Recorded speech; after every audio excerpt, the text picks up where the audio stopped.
सुप्रियाताई लाडकी बहीण आहे महाराष्ट्राची आणि या बहिणीसाठी महाराष्ट्र लढला, लक्षात घ्या.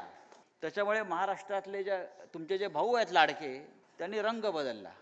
ते काय पिंक झाले, पिंक. सरडा रंग बदलतो, अचानक पिंक कसा होऊ शकतो, गुलाबी. आणि आता हा पिंक सरडा बारामती सोडणार असं मी ऐकलेलं आहे. कुठे जाणार मला माहित नाही, पण हे सांगतो, गुलाबी रंग महाराष्ट्राला धार्जिणा नाही.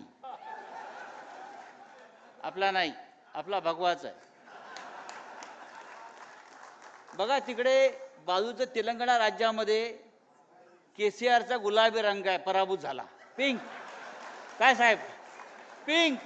मैंने मी त्याला एकदा बोललो, पिंक रंग कहाँ से लाया आपने केसीआर जी, ये नहीं चलता है राजनीति में. नहीं आप देखो हम जीत जाएंगे. मिलो पिंक कभी जीतेगा नहीं, एक तो भगवा जीतेगा या तिरंगा जीतेगा.